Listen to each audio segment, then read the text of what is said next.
자, 오늘 말씀 듣도록 하겠습니다. 사도신경 강의 오늘 17번째 시간입니다. 본문 말씀을 중심으로 거룩한 공교회를 믿습니다. 이런 제목으로 좀 말씀을 나누려고 합니다. 몇 년 전에 제가 한 청년을 만났어요. 제가 정말 좋아하고 귀하게 생각하는 청년이에요. 한때는 하나님 나라를 위해서, 하나님 나라를 위해서 자신의 모든 것을 다 바치고요, 봉사하고 헌신했던 청년이에요. 청소년 사역을 위해서 직장까지 옮겨가면서 내가 요 사역을 위해서 직장까지 바꿔버렸어요. 왜냐하면 사역을 하려고 하다 보니까 이게 거주지라든지 시간이라든지 이게 안 되니까 아예 직장을 옮겨가면서 이렇게 사역에 헌신했던 청년입니다. 그런데 결혼한 이후에 아내를 잘 만나야 돼. 결혼한 이후에 글쎄 제가 이렇게 소문을 들으니까 지금은 교회도 안 나간다라는. 제가 깜짝 놀라서 그 형제한테 바로 전화를 하고, 야, 만나자. 이게 무슨 일이냐. 만나자. 그래서 만났어요. 그래서 물었어요. 너 왜 교회 가지 않니? 그러니까 이 형제가 자세하게 얘기는 하지 않는데 말하는 투가 교회에 대해서 너무 많이 실망을 했다는 거예요. 사랑하는 여러분, 제발 저와 여러분이 누군가에게 실망거리가 되지 않기를 바랍니다. 저와 여러분이 구원을 위한 선한 도구가 되어도 짧은 인생인데 누군가의 주께로 나오는 그 걸음을 가로막는 그런 장애거리 되지 않기를 주의 이름으로 축복합니다. 자, 그러면서 하는 말이 교회에 나가지는 않지만 나는 예수님을 믿습니다, 이러는 거예요. 그러면서 덧붙입니다. 꼭 교회에 나가야 예수님을 믿는 것은 아니잖아요 라고 말하는 거예요. 맞아요. 그 일리가 있어요. 어느 정도 일리가 있고 그 말을 왜 하는지 저는 충분히 이해를 합니다. 얼마나 교회에 대해서 안 좋은 모습을 많이 봤으면 저리 할까. 목회자로서 너무 미안하고 죄송하고 막 얼굴이 울그락불그락 어찌할 바를 모르겠는 거예요. 그러나 여러분, 신앙이 있다면, 예수를 믿는다면 교회에 꼭 가셔야 하는 거예요. 자, 신앙이 있다면 교회에 꼭 가셔야 되는 거예요. 또 신앙을 가지기 원한다면 반드시 교회에 가셔야 됩니다. 왜요? 어디 가야지 신앙을 얻을 수 있으니까. 교회. 여러분, 클럽 가갖고 신앙 얻을 수 있어요? 시장 가갖고 시장 가갖고 신앙 얻을 수 있어요? 어떤 대학교를 갔더니 내가 구원의 도리를 알고 신앙을 그럴 수 있어요? 아니에요. 오직 어디 가야지 구원의 도리를 알고? 교회. 물론 형제 말대로 교회를 다닌다고 해서 신앙이 있는 건 아니에요. 그러나 신앙이 있다면, 또는 신앙을 갖기를 원한다면 교회에 성실히 출석하면서 예배 생활을 통해서 자신의 신앙을 지켜가야 되는 거예요. 자, 성경 보겠습니다. 오늘 본문 14절 같이 한번 읽겠습니다. 시작. 이는 우리가 이제부터 어린아이가 되지 아니하여 사람의 속임수와 간사한 유혹에 빠져 온갖 교훈의 풍조에 밀려 요동하지 않게 하려 함이라. 아멘. 어디에 매여 있을 때? 교회. 제가 종종 아직 등록 안 하시는 분들 있으면 꼭 등록하시고 신앙생활 하세요 라고 부탁드릴 때가 있어요. 등록하는 거나 안 하는 거나 그게 뭔 차이가 있냐. 그런데 우리는 그렇게 대단하지 않아요. 나의 신앙은 연약하기 때문에 어떤 프레임의 구조에 나를 딱 갖다 놓으면 거기서 벗어나지를 않게 됩니다. 그래서 신앙생활은, 죄송해요, 편하게 하는 게 아니고 조금은 불편하게 하는 거예요. 불편하게 하는 게 사실은 신앙생활이에요. 자, 이처럼 교회를 세운 이유가 여기 있다라는 거죠. 세상의 속임수와 간사한 유혹에 빠져 세상의 풍조에 밀려 떠내려가지 않도록 하기 위해서 든든한 닭과 같이 되는 것이 뭐라? 교회. 그러니 비록 실망하고 시험 드는 일이 있어도 교회를 떠나면 된다, 안 된다? 안 된다라는 거예요. 왜 그럴까요? 우리는 오늘도 고백했어요. 거룩한 공교회를 믿기 때문이에요. 여기서의 이전 번역에서는 공회를 믿사오며 이렇게 했어요. 근데 새 번역에서는 공교회를, 그 말인데 왜 또 새롭게 만들었는지 잘 이해를 못하겠어. 자, 오늘은 거룩한 공교회를 믿습니다. 이 고백이 가지고 있는 의미가 뭔지를 추적하고 왜 내가 교회를 사랑하고 교회를 떠나서는 안 되는가, 이 부분에 대해서 말씀을 듣도록 하겠습니다. 오늘 굉장히 중요한 말씀이에요. 여러분, 질문하겠습니다. 교회는 믿음의 대상이에요? 믿음의 대상이 아니에요? 에? 자신 있게 말하세요? 찬양대, 교회는 믿음의 대상이에요? 믿음의 대상이 아니에요? 우리는 방금 고백했어요. 거룩한 공교회를 믿사오며 고백했어요, 안 했어요? 그런데 입술로는 사도신경을 고백하면서 반드시 거룩한 공교회를 나는 믿습니다 라고 해놓고 삶의 현장에서는 교회는 믿음의 대상이 아니고 예수님만 믿음의 대상이야 라고 말하는 게 우리를 올무에 빠지게 만든, 여러분 기억하세요. 교회도 믿음의 대상이에요. 자, 그걸 제가 설명하겠습니다. 그러면 공교회가 뭔지만 밝히면 되는 거예요. 공교회. 이전에는 공회라고 했는데, 여러분 공교회란 보편교회를 말합니다. 보편교회. 영어 버전에서는 더 정확하게 이해할 수가 있는데, NIV 버전에서는 The Holy Universal Church 이렇게 말하고 있어요. 근데 본래 라틴어를 영어로 번역했었던 초창기 본래 정통 그 사도신경에서는 The Holy Catholic Church라고 말하고 있습니다. 카톨릭 처치. 그러나 이 캐톨릭이라는 이 단어를 천주교에서 고유 명사로 가져가면서 자칫 잘못하면 그 거룩한 카톨릭 교회를 믿습니다 라고 오해할 소지가 있어서 개혁주의자들은 이걸 바꿨어요. 그래서 뭘로 바꿨냐면 유니버셜이라는 단어로 바꿉니다. 그래서 더 홀리, 그 거룩한 유니버셜 처치로 바꿉니다. 여러분, 유니버셜이라는 게 어떤 말이죠? 일반적인, 보편적인 이런 의미를 가지고 있어요. 그러니까 우리가 공교회를 믿습니다라고 고백할 때는 첫 번째로 보편교회를 믿습니다라는 고백이에요. 보편교회를. 자, 그렇다면 보편교회, 일반교회가 어떤 의미를 가질까? 자, 보편교회, 일반교회라는 것은 누구든지 교회에 들어올 수 있고 어디든지 교회가 세워질 수 있다는 점에서 보편교회, 일반교회라고 말합니다. 저는 보편교회를 추구합니다. 어떤 특별한 교회가 아니라 보편적인 보편교회를 추구합니다. 그래서 우리 교회는 특별한 교회가 되면 안 되고 누구든지 예수를 주로 고백한다면 누구든지 언제든지 올 수 있어야 하는 거예요. 내가 이렇게 저렇게 커트라인을 만들어서 이 사람은 이래서 안 되고 저 사람은 저래서 안 되고가 아니라 내가 가로막을 수 없다라는 거죠. 왜냐하면 우리 교회는 어떤 교회니까? 보편교회.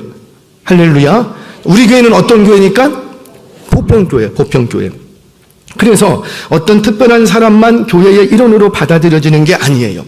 어떤 특별한 지역에 있는 교회만 거룩한 교회로 인정하는 것이 아니라는 말이에요. 로마에 위치하고 있는 그 캐톨릭 교회만을 교회로 인정하는 것이 아니라는 거예요. 최근 멤버십 교회라는 게 등장했습니다. 트렌드로 여러 교회들이 등장하는데 온라인 교회부터 시작해서 멤버십 교회가 등장해서 이 멤버십 교회는 뭐냐면 자신들이 마련한 제시한 표가 있어요.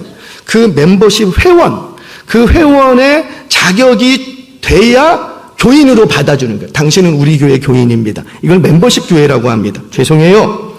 그것이 이단은 아니라 할지라도 보편적인 교회는 아닌 거예요. 그건 보편교회가 아닌 거예요. 한때 연예인 교회가 있었습니다. 그래서 이 교회에는 연예인들이 많이 모였어요. 이유는 간단합니다. 공인이다 보니, 연예인이다 보니 동네에 있는 이 교회를 딱 갔더니 예배 드릴 때 좀 불편해.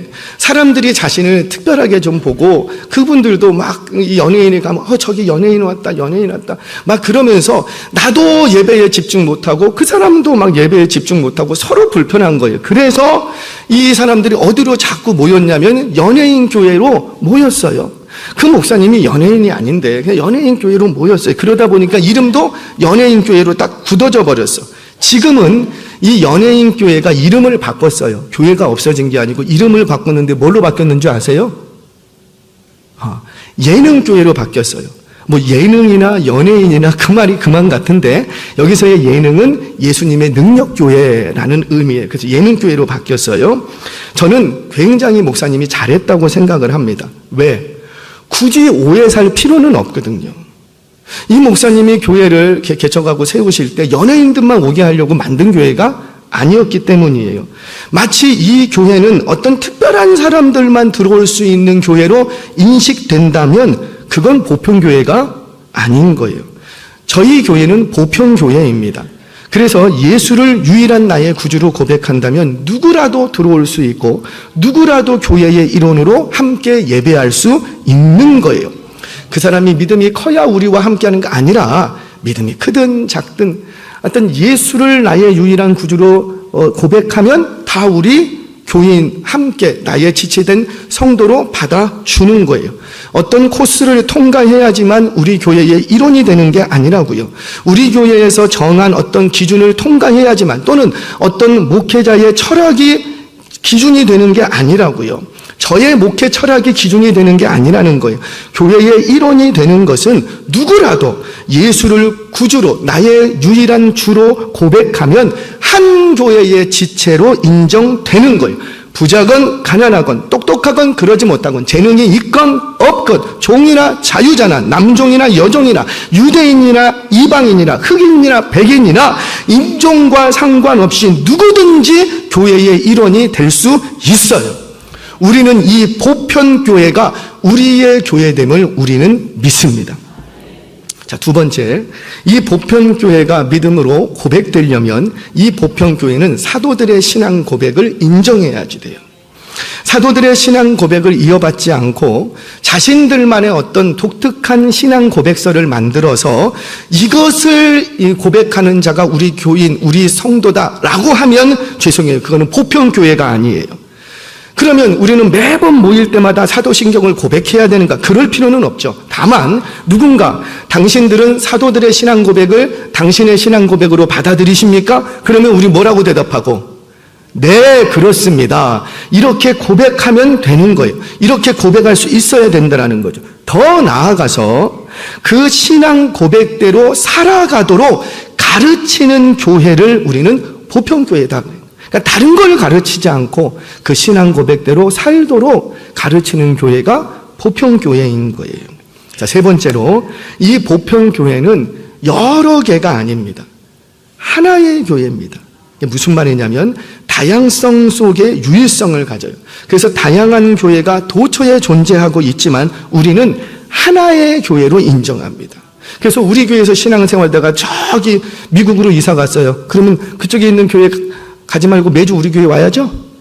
이제 그럴 필요는 없어요. 1시간 내에는 오시기 바랍니다. 근데 저기 몰래 배 타고 가야 되고 비행기 타고 가야지 되면 가까운 교회 가시면 돼요. 왜? 보편교회라면. 그 교회가 특별한 교회가 아니고 보편교회라면. 자, 이 보편교회는 다양한 교회가 도처에 존재하지만 우리는 하나의 교회임을 우리는 믿는 거예요. 자, 여기서의 하나라는 의미는 물리적인 숫자의 개념이 아닙니다. 로마 캐톨릭에서는 하나의 교회라는 의미를 물리적인 숫자의 개념으로 받아들였어요. 그래서 로마에 있는 그 카톨릭, 그 교회, 그래서 로마 교회는 하나로 쫙 되어 있죠. 그 하나의 교회, 그 교회가 구원을 주고 그 하나의 교회에만 구원이 있다고 말하고 있어요. 근데 그렇지 않아요. 이 보편교회는요, 보편교회는 물리적인 숫자의 의미에서 하나라는 의미가 아니라 그 존재의 목적과 의미에서 하나라는 거예요. 그러니까 우리 교회의 존재의 목적과 미국에 있는 존재의 그 목적이 같으면 우리는 하나의 교회라는 거죠. 두 개의 교회가 아니라. 한국에 세워진 교회든 미국에 세워진 교회든 아프리카에 세워진 교회든 1세기에 세워진 교회든 2024년에 세워진 교회든 흑인이 세운 교회든 백인이 세운 교회든 심지어 장로교든 감리교든 성결교든 그 교회의 존재 목적과 의미가 같으면 우리는 하나의 교회라고 인정하는 거예요. 그래서 이 존재 목적과 의미를 추구하는 교회를 보편교회 이렇게 얘기를 합니다. 우리는 이런 보편교회가 오늘날 이 어두운 세상 속에 존재하고 있고 이 보편교회를 통해서 지금도 이 땅에 하나님께서는 복음을 전파하고 그 보편교회를 통해서 구원의 역사를 이루어감을 믿습니다. 그래서 캐톨릭에서는 이렇게 말합니다. 교회 밖에 구원이 없다. 교회 외부, 아웃사이드, 외부. 그러니까 교회가 없으면 구원도 없다. 이렇게 얘기합니다. 이 말은 맞기도 하고 틀리기도 해요. 그러니까 왜 틀리냐면 이때의 교회, 그들이 말하는 교회는 더 홀리 카톨릭 교회, 그 거룩한 카톨릭 자기들만의 교회를 얘기하는 거예요. 그 하나만을 얘기합니다. 그래서 카톨릭 교회가 없는 곳에는 교회가 없다, 이런 의미예요. 이런 의미는 틀린 거예요. 그런데 교회가 없으면 구원도 없다라는 말이 맞다라는 것은 하나님께서 이 땅에 보편 교회를 세우시고 그 교회의 머리가 되셔서 지금도 그 교회를 통해서 복음을 전파하고 구원의 역사를 이루어 가는 거예요. 그러면 교회가 없는 곳에 구원의 역사가 있어요, 없어요? 없다라는 거죠. 우리가 선교하는 이유가 뭐예요?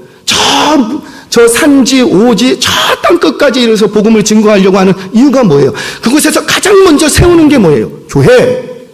복음을 전한다고 해서 교회는 안 세우고 혼자서 막 자기가 다 해. 죄송해요. 그거는 선교가 아니에요. 자기 하고 싶은 거 하는 거지.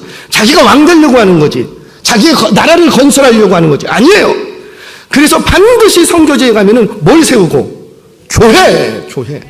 왜? 그 교회를 하나님이 다스리시고 그 교회를 통해서 그 나라와 민족에게 복음, 구원의 사건을 일으키시기 때문이에요. 그래서 우리는 이런 교회를 믿습니다. 자, 두 번째. 그렇다면 이 보편 교회를 왜 거룩한 교회라고 고백하는가? 우리가 교회에 실망하고 교회를 떠나는 이유 중에 하나가 바로 여기에 있습니다. 자, 여러분, 솔직히 우리 주변에 있는 교회들을 보면서 여러분이 생각해도 교회가 거룩해요? 일부 예배 때는 바로 대답 나왔는데 No. 솔직히 제가 봐도 저게 교회가 거룩한 모습인가? 거룩하지 않은 것 같아. 그래서 예수님은 믿지만 교회는 나가지 않습니다 라는 말이 나오는 것이고, 교회에 실망하고 시험 들어서 가지고 있던 신앙도 포기하는 것, 이유가 바로 거기 있는 거예요. 왜? 교회가 거룩하지 않다라는 거예요. 여러분, 교회가 시장과 같습니다. 그러면 누가 교회 가서 실망해요? 교회가 클럽과 같습니다. 교회가 감옥과 같습니다. 그러면 누가 교회 가서 실망하겠냐고요? 실망 안 해요. 그런데 교회를 뭐라고 했기 때문에? 거룩한 교회. 근데 가봤더니 거룩해요, 안 해요? 안 해요. 그래서 실망하고 교회를 떠난다는 거지요. 물론 그건 교회의 잘못이 있어요. 그 잘못이 크기 때문이에요. 그런데 그 잘못이 크기 때문이지만 이러한 생각은 거룩이라는 의미를 잘못 이해하고 있기 때문이라는 거죠. 우리는 흔히 거룩이라는 개념을 딱 떠올리면 뭘 생각하냐면 근엄하고 조용하고 정숙하고 또는 윤리적으로 도덕적으로 흠이 없는 상태, 그거를 거룩하다고 생각을 합니다. 그러다 보니 교회에 도덕적으로 윤리적으로 흠이 있으면 우리는 거룩하지 않다고 딱 생각을 해버리는 거예요. 물론 그렇다고 해서 흠이 있어도 된다는 말은 아니에요. 흠이 있어야 돼요, 없어야 돼요? 할 수 있는 대로 없어야죠. 없어야 되지만 흠이 있다고 해서 거룩하지 않은 건 아니라는 거예요. 제가 설명을 합니다. 한때 한국 교회도 예배 시간에 박수를 치거나 심지어 춤을 추거나 그러면 거룩하다고 했어요? 그 거룩하지 않다고 그랬어. 그런데 지금은 어때요? 박수는 물론이고 막 워십, 춤추고 워십도 하고 다 해요. 그럼에도 우리는 교회를 거룩하지 않다고 말하지, 그걸 보고 거룩하지 않다고 말하지 않다라는 거죠. 우리 한국 초대교회의 거룩이라는 것을, 그 의미를 우리는 어떻게 받아들였냐면 유교적인 입장에서 해석을 해서 받아들였어요. 유교적인 입장에서. 그러니까 우리의 문화로 해석을 했다라는 거죠. 자, 제가 지금부터 거룩이라는 성경적인 개념을 다시 설명을 합니다. 거룩이라는 성경적인 개념은 구별하다, 분리하다, 요 의미밖에 없어요. 구별하다, 분리하다. 그러니까 거룩이라는 이 단어 속에는 조용하다, 정숙하다, 근엄하다, 이런 거는 의미와는 전혀 상관이 없고, 심지어 흠이 없다라는 의미와도 조금 다른 의미를 갖습니다. 이 거룩하다라는 말은 카다시라는 말이에요. 이 카다시라는 말에서 코데시라는 말이 파생을 합니다. 코데시라는 말은 뭐냐면 성전이라는 뜻이에요. 자, 여러분들 잠깐만 기억하세요. 거룩이라는 단어와 성전, 이걸 두 개를 요것만 붙으시면 돼요. 요거 가지고 설명할 거니까. 자, 성경 보겠습니다. 고린도전서 1장 2절 말씀 같이 한번 보겠습니다. 시작. 고린도에 있는 하나님의 교회 곧 그리스도 예수 안에서 거룩하여지고 성도라 부르심을 받은 자들과 또 각처에서 우리의 주 곧 그들과 우리의 주 되신 예수 그리스도의 이름을 부르는 모든 자들에게 아멘. 자, 바울이 신약 교회를 설명하는데 구약의 거룩이라는 개념을 가지고 와서 설명을 하는 거예요. 하나님의 교회 곧 그리스도 예수 안에서 뭐하여지고 거룩하여지고, 거룩이라는 개념을 가지고 옵니다. 그래서 교회는 거룩이 없으면 교회가 아닌 거예요. 무슨 말이냐면 고린도라는 도시가 있습니다. 고린도라는 도시, 이 고린도라는 도시는 세상 역사 속에서 가장 음란한 도시로 기억되는 도시입니다. 그래서 코린티안 또는 코린티누스라고 말하면 남봉꾼, 음란한 자라는 뜻을 가지고 있어요. 그 정도로 고린도라는 지역은 음란의 대명사였어요. 그런데 이 음란한 도시에 뭐가 있더라? 여기 삼동에 뭐가 있더라? 그래요. 그 음란한 도시에 하나님의 교회가 존재를 하더라는 거예요. 그런데 바울이 이 교회를 설명할 때 뭐라고 설명하냐면 이 음란한 도시 고린도에서 어떤 특별한 목적 때문에 구별하여 불러낸 사람들이 있다라는 거예요. 이 사람들은 어떤 사람들이냐면 거룩하여지고 이 사람들은 성도라 부르심을 받는 사람들이고 이 사람들은 예수를 우리의 주라고 고백하는 사람들이고 이 사람들은 예수를 그리스도라고 고백하는 사람들, 그 사람들을 그 음란한 도시에서 한 가지 목적을 가지고 이 사람들을 딱 불러갖고 여기다 모아놓은 거예요. 근데 그걸 뭐라고? 교회. 그래서 신약에서는 교회를 향해서 에클레시아라고 부릅니다. 한 번쯤 들어보셨을 거예요. 에크라는 말과 칼레오라는 단어의 합성어예요. 에크라는 말은 밖으로라는 방향 전치사고 칼레오라는 말은 부르다라는 뜻이에요. 그러니까 에크, 칼레오 이 말은 밖으로 불러내다 또는 밖에서 부르다 이런 의미를 가지고 있습니다. 이 헬라 문화에서는 이 에클레시아를 민회로 번역을 했어요. 민회가 뭐예요? 회중들 중에서 그 도시의 어떤 결정을 하기 위해서 몇몇 사람을 딱 불러갖고 따로 회의 장소로 불러놓은 거예요. 이거를 민회라고 합니다. 이거를 에클레시아라고 그래요. 근데 이 말을 어디다 적용을 했냐면은 교회로 적용을 한 거예요. 즉, 이처럼 전체에서 음란한 도시 그 전체 사람들 중에서 특별한 목적 때문에 뽑아낸 사람들이 있어요. 그래서 그걸 따로 구별시킵니다. 이렇게 해서 구별시키면 그걸 거룩하다 이렇게. 뭐 시키면? 구별시키면 거룩하다는. 자, 예를 들어볼게요. 여기에도 컵이 있어요. 여러분들 집에도 이런 컵들이 있겠지요. 이 컵은 가까운 공장에서 수천 개씩 찍어내고 있는 그 컵들 중에 하나예요. 근데 제가 컵을 딱 가지고 와서 이 컵은 성전에서 제사할 때만 사용을 하겠습니다 라고 딱 구별을 했습니다. 그래서 다른 어떤 경우에도 이 컵을 사용하지 못하고 이 컵은 반드시 언제만 사용하고 목사님 물 마실 때만 사용하고 언제만 사용하냐면 제사할 때만 성전에서 제사할 때만 사용하기로 딱 구별을 한 거예요. 여러분 그렇게 컵을 구별하고 나니까 이 컵을 향해서 뭐라고 말하냐면 거룩하다 이렇게 얘기한 거예요. 그러니까 이 컵을 만들 때 어떤 특별한 절차를 거쳐서 만들었기 때문에 거룩한 것이 아니라 똑같이 만들었는데 공장에서 똑같이 찍어냈는데 단지 뭐 하는 용으로 구별시켜 놨다고요? 제사하는 용으로 딱 구별해 놨다라는 거예요. 이걸 거룩 이렇게 말합니다. 여러분 성전이라는 말이 무슨 말이에요? 거룩한 정각, 거룩한 집 이런 뜻을 가지고 있지 않습니까? 이 거룩한 장소라는 말은 이런 거죠. 온통 다 음란한데 이곳만을 구별해서 이곳에서만큼은 절대로 세상에서 하는 일 하지 않고 오직 이곳에서는 뭐만 하겠다?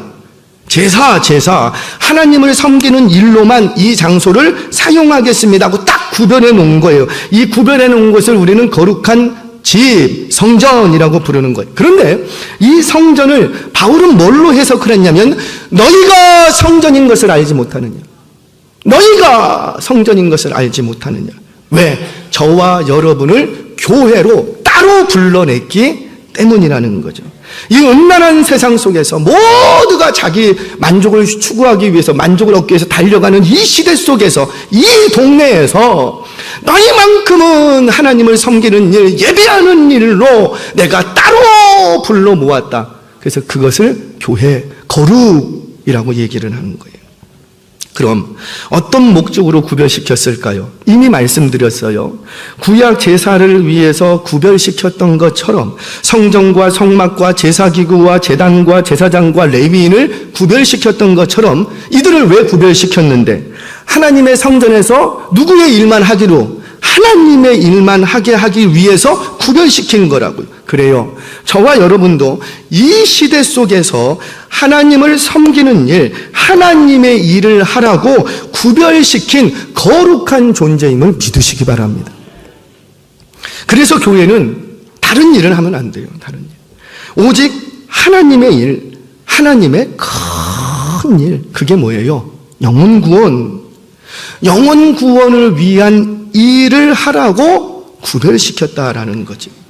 우리를 거룩한 교회로 시켜주신 그 존재 목적대로 거룩한 존재 되어지시길 주의 이름으로 축원합니다. 자, 첫 번째, 거룩이라는 개념은 구별시킨 것이다. 두 번째, 우리가 거룩하기 때문에 거룩한 것이 아니라 우리를 부르신 분이 거룩하기 때문에 거룩한 거예요. 여러분, 하나님께서 호렙산에서 모세를 찾아오시고 만나시지요. 그러면서 모세에게 뭐라고 하냐면은 너가 선 곳은 거룩한 곳이지 너 신발 벗어, 이렇게 얘기를 하십니다. 그러면 아니 왜 갑자기 이곳이 거룩한 곳 됐죠? 방금 전까지, 어제까지 이곳에 양 몰고 올라왔었다고요. 그때는 거룩한 곳이 아니었어. 그런데 왜 오늘은 거룩한 곳이죠? 그 땅의 토질이 바뀌었습니까? 아니에요. 그 땅에 누가 좌정하시니까? 하나님의 임재가 있으니까 하나님이 딱 내려앉으니까, 거룩하신 그분이 딱 내려앉으시니까 이곳이 뭐가 되고 거룩한 곳이 되어버리는 거예요. 즉 우리가 섬기는 그분이 거룩하기에 교회도 거룩한 거예요. 내가 거룩하기 때문에 거룩한 것이 아니라 우리가 섬기는 그 하나님이 거룩하기 때문에 나도 거룩한 거예요. 그래서 내가 흠이 있다고 해서 교회가 거룩하지 않은가? 그거 아니라는 거예요. 우리는 자꾸 내가 흠이 있으면 교회가 거룩하지 않다고 생각하는데 아니라고요. 나는 흠이 있을 수밖에 없어. 왜? 나는 뭐니까? 죄인. 아무리 이렇게 저렇게 치장하고 꾸미고 안 그런 척 하려고 해도 험한 온갖 실수와 허물투성이라고요. 안 그러려고 해도. 그러면 내가 흠이 있다고 해서 교회가 거룩하지 않은가? 그게 아니라고요. 왜? 내가 거룩하기 때문에 거룩한 것이 아니라 나를 부르신 그분이 거룩하기 때문에 거룩한 거예요. 그러면 막 흠 있게 막 살아도 되겠죠? 그 말은 아니라는 거예요. 사랑하는 여러분, 저와 여러분, 우리 교회가 이 음란한 세상 속에서 거룩한 교회로 부름받았다는 것을 믿고 그 믿음대로 살아가기를 주의 이름으로 축원합니다. 자, 이제 마지막이에요. 마지막. 여러분, 우리가 자꾸 교회에 실망하는 또 다른 이유를 밝혀보겠습니다. 첫 번째는 거룩이라는 개념을 잘못 이해했기 때문에 우리가 교회에 실망하게 돼요. 자, 두 번째는 교회는 두 개로 구분할 수 있습니다. 분리되지는 않지만 구분은 할 수 있어요. 하나는 가시적인 교회, 보이는 교회 이렇게 얘기하고요.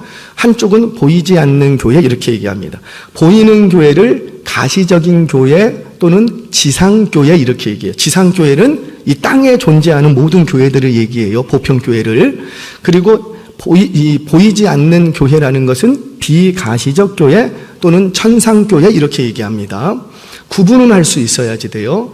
그런데 지상교회는 그 특징이 뭐냐면 한계성이 있고 천상교회의 특징은 뭐냐면 한계성이 없다는 거예요. 그래서 지상교회는 한계성을 가지고 있기 때문에 늘 불안한 교회이고 천상교회는 한계성이 없기 때문에 늘 완전한 교회 이렇게 얘기를 합니다. 그러면 성경에서 교회를 말할 때는 성경에서 교회를 말할 때는 지상교회를 두고 얘기할까요? 온전한 천상교회를 두고 얘기할까요?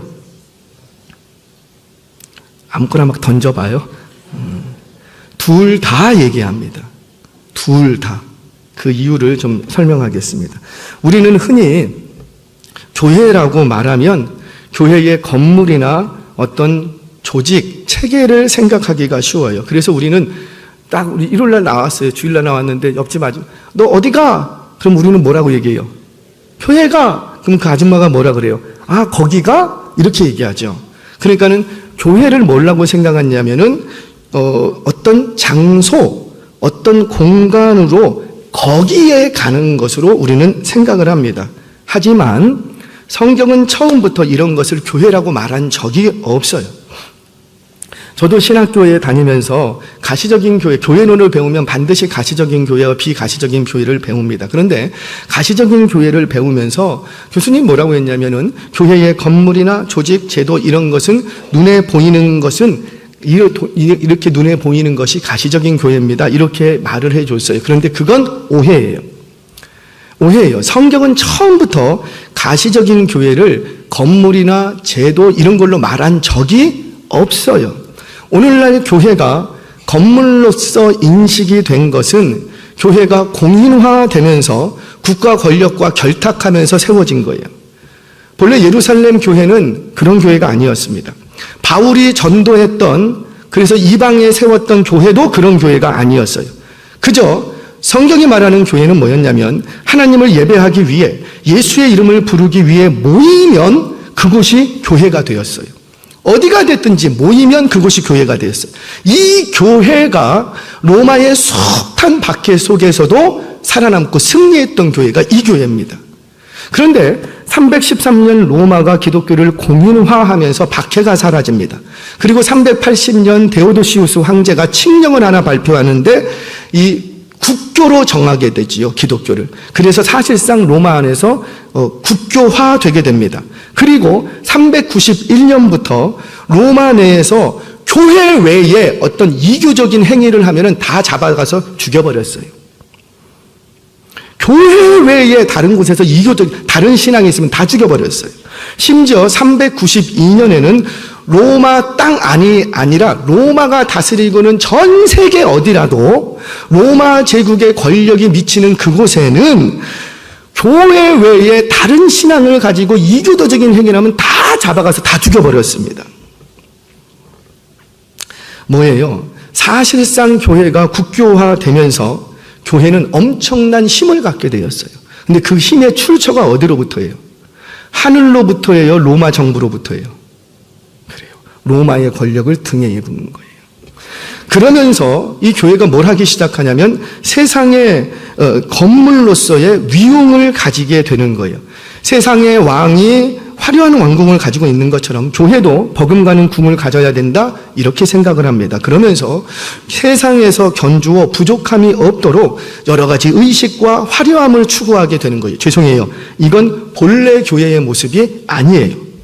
물론 저는 건물이 필요 없다 이런 말을 하는 게 아니에요. 저는 건물을 매우 중요시 생각하는 사람 중에 한 사람입니다. 왜냐하면 언젠가도 말씀드렸지만 본질을 본질되게 하기 위해서 때로는 비본질이 굉장히 중요할 때가 있어요. 그 중에 하나가 공간, 이 건물이라는 겁니다.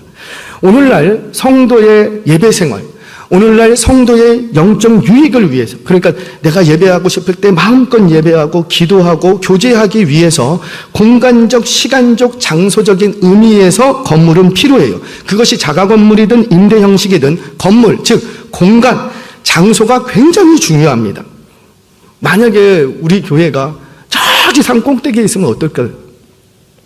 물론 오실 분들은 오시겠지만 나이가 많이 아프고 차량도 안 가고, 그러면 오시고 싶어도 올 수 있어요, 없어요?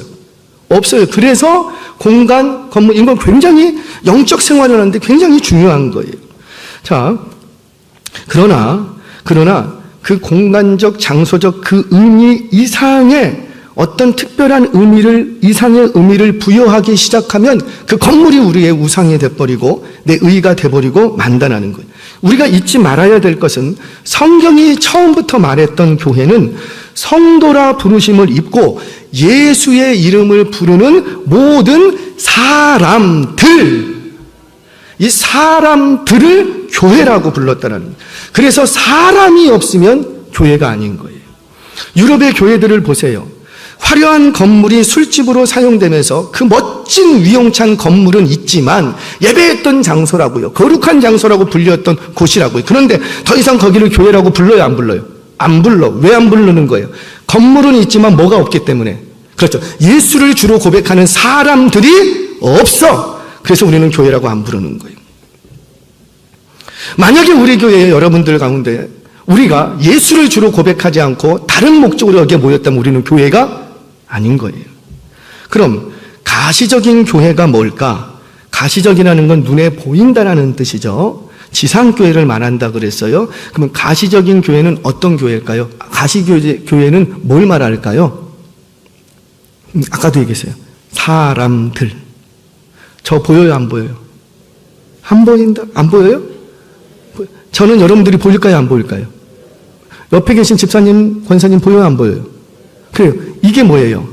보이는 교회, 사람들. 근데 영은 보여요, 안 보여요? 안 보여요. 마음은 보여요, 안 보여요? 안 보여. 이 교회가 따로 있어요. 이 교회를 우리는 보이지 않는 교회 이렇게 얘기를 합니다. 그러니까 가시적인 교회라는 것은 뭐냐면 지상교회는 사람들을 말합니다. 사람들. 그래서 그 교회가 어디에 있는지 우리는 뭘 보고 알 수 있어요? 그렇죠. 사람들. 너 어디가? 교회가. 그럼 그 사람 쫓아갔더니 거기에 뭐가 있고? 교회가 있는 거예요. 그 교회가 어떤 일을 하는지 우리는 뭘 보여요, 안 보여요? 보여요. 뭘 보면 알 수 있죠? 그 사람들이 뭘 하는지를 보면 교회가 뭘 하는지를 알 수가 있는 거예요. 그 교회의 규모가 어떤지 보여요, 안 보여요? 보여요. 뭘 보면 보여요? 그 사람들이 몇 명쯤 모여 있느냐? 사람들이 모여 있는 게 눈에 보여. 무슨 일을 하는지도 보여. 근데 그걸 보이는 건 사람들을 통해서 보인다는 거죠. 이 사람들, 보이는 교회를 우리는 가시적 교회, 지상교회 이렇게 얘기합니다. 그런데 이 지상교회는 사람들이 모여 있는 곳이니 지상교회는 한계성을 가지고 허물과 실수도 보여요, 안 보여요? 보이는 거예요. 그 누가 허물과 실수를 하니까? 사람이. 자, 그렇다면 비가시적 교회, 눈에 보이지 않는 교회는 어떤 교회일까요? 자, 15절, 16절 오늘 본문을 한번 봅니다. 자, 시작. 오직 사랑 안에서 참된 것을 하여 범사에 그에게까지 자랄지라. 그는 머리니 곧 그리스도라. 그에게서 온몸이 각 마디를 통하여 도움을 받음으로 연결되고 결합되어 각 지체의 분량대로 역사하여 그 몸을 자라게 하며 사랑 안에서 스스로 세우느니라. 아멘, 아멘. 자, 여러분, 그 사람이 제가 저 믿음 있어요? 있어요? 있어요. 저 믿음이 있어요. 근데 그 믿음이 보여요, 안 보여요? 저 예수님과 연결되어 있어요? 제 믿음의 근거가 예수님과 딱 붙어 있어요. 그거 보여요, 안 보여요? 저와 여러분이 건물과 건물이 연결되는 것처럼 연결되어 있대요. 보여요, 안 보여요? 손도 안 잡고 다니는데 무슨 연결이 되어 있어. 여러분, 뭘 얘기합니까? 그런데도 불구하고 저와 여러분이 이렇게 모여서 예배드리고 있는 이 시간도 지금 보이지 않는 교회가 지어져 가고 있다는 거죠. 서로가 사랑 안에서 연결되어 있어. 저 멀리 미국에 떨어져 있어도 그 집사님 미국에 한 달간 갔다 온다라는데 그 집사님 어떻게 잘 지내고 있는지, 먹을 거는 잘 먹는지, 병은 안 걸리는지 자꾸 마음이 가. 왜 그런 거예요? 연결되어 있기 때문이라는 거죠. 근데 이 연결되어 있는 이 교회는 보여요, 안 보여요? 안 보여요. 그런데 보일 때가 옵니다. 언제 보일 때가 올까요? 천국에 가면. 목사님, 예수님하고 딱 연결되어 있었군요. 천국에 가면. 아이고, 집사님, 우리는 하나였군요. 딱 연결되어 있는 게 보이는 거예요. 또는 그날이 되면, 예수님이 땅에 다시 오시면, 그날이 되면 우리가 하나 되었다는 것, 그 보이지 않던 교회가 보이게 되는 겁니다. 그래서 이 교회는 지금 눈에 안 보이지만 이 교회가 구원의 열매를 맺고 이 교회가 성령의 열매를 맺는 거예요. 이 교회가 진정한 교회로 지어져 가는 거죠. 자, 이제 다 됐어요. 그렇다면 우리가 실망하고 시험 들고 믿음에서 미끄러지는 나 교회 안 갈 거야 자꾸 이렇게 말하는 그 교회는 뭐만 보기 때문일까요? 자꾸 눈에 보이는 교회, 자꾸 눈에 보이는 교회만 보는 거예요. 세상 사람들은 요것만 봅니다. 그들은 영안이 없기 때문에 요것만 봅니다. 그래서 그 눈에 보이는 교회를 향해서 손가락질하고 눈에 보이는 교회를 향해서 비방하고 눈에 보이는 교회를 핍박하고 무너뜨리려고 하고 조롱하는 거예요. 그런데 이게 교회의 전부가 아니라는 거예요. 그 보이는 교회 속에는 지금도 보이지 않는 교회가 치어져 가고 있다는 거예요. 그래서 이 교회는 절대 실패가 없습니다. 이 교회는 절대 손가락질 받지 않습니다. 이 교회가 어떠한 박해와 핍박과 조롱 속에서도 승리하는 교회가 될 줄 믿으시기를 바랍니다. 우리는 이걸 믿는 거예요. 그럼 눈에 보이는 교회는 아무렇게나 해도 되고 눈에 보이지 않는 교회만 거룩해야 되는가? 그건 아니에요. 왜? 눈에 보이지 않는 교회는 눈에 보이는 교회 안에 있기 때문에. 제가 다이아를 10kg짜리 하나를 샀어요. 할렐루야. 제가 그러면 그걸 신문지에 똘똘 싸갖고 갖고 다니겠죠? 제가 깜짝 놀랐어요. 이제 선물을 하나 이렇게 해주려고 처음으로 떨리는 심정으로 제가 이제 보석방을 갔어요. 근데 일반 보석방이 아니고 왜 젊은 사람들 뭐 이렇게 브랜드 제이 뭔가 갔어요. 갔더니 이렇게 보니까는 10여만 원짜리 팔찌가 하나가 있더라고요. 싼 거예요, 비싼 거예요? 잘 모르겠어요. 10여만 원짜리. 떨리는 심정으로 그걸 하나 딱 샀어요. 처음 사봤어요. 처음은 사봤어요.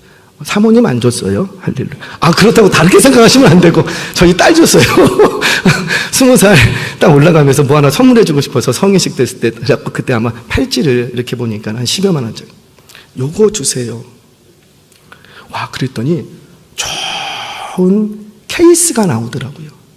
좋은 케이스에 딱 담기고 그리고 그 회사 브랜드가 딱 찍힌 좋은 가방에다가 딱 담아준다는 거예요.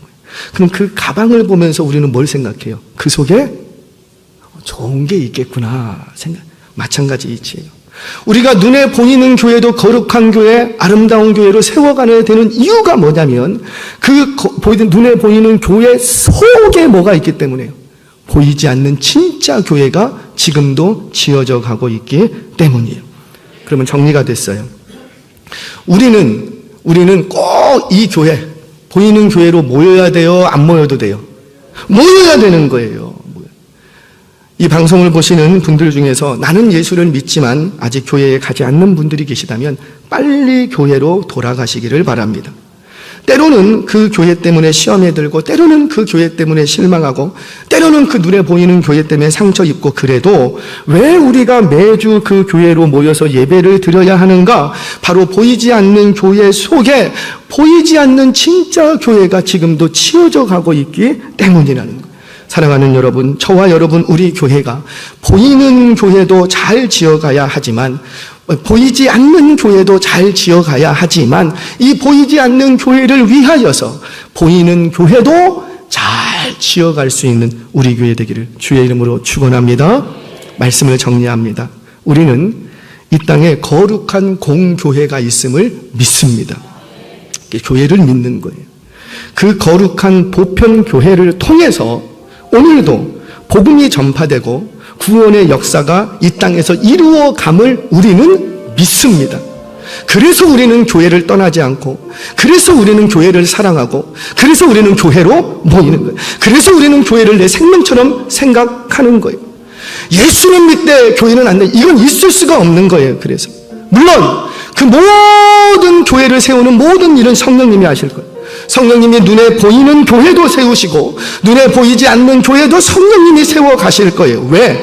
보이는 교회 속에 보이지 않는 교회가 완성되어 가고 있기 때문이에요. 그런데 그때 성령님이 쓰시는 사람들이 있답니다. 사람들. 누구라?